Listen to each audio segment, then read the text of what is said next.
In the debate around Brett Kavanaugh's confirmation. He's a Supreme Court nominee. He was close to confirmation, but now faces an accusation that he behaved inappropriately with a woman when he was a teenager. Protesters made their voices heard at the Senate office building today.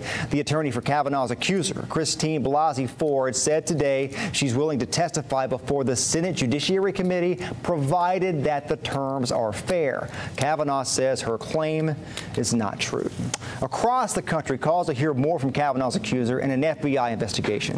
One local woman's now addressing Senator Bob Corker personally about the nominee. News Channel 9's Kylie Thomas joins us to break down why she's fighting for change. Kylie.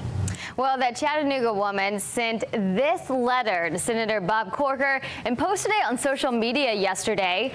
These 2 pages explain the night that changed her life forever. Now she's asking Corker to think of her story as he prepares to vote for Brett Kavanaugh's future on the Supreme Court.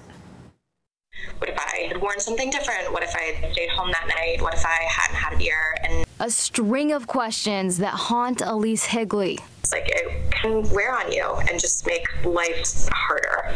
Higley says she grew up with Senator Bob Corker's daughters, Emily and Julia. They attended Baylor School in Chattanooga together. Going to school with members of his family and interning for one of his colleagues, I might have like the tiniest chance of a real human face, of a real human cost getting to people who make decisions.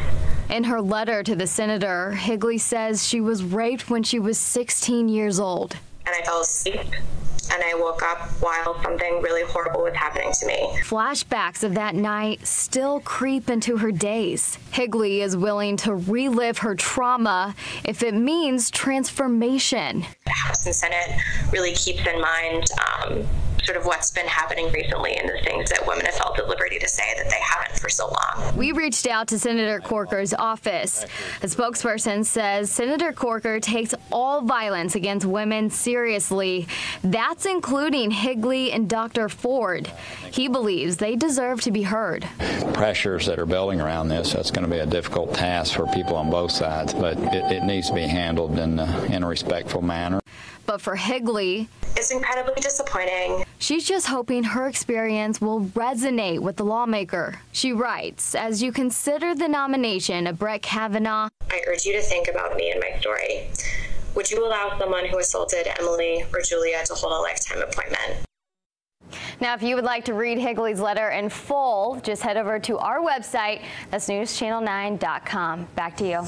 Thank you, Kylie. We've also put the full response from Corker's office on the website as well.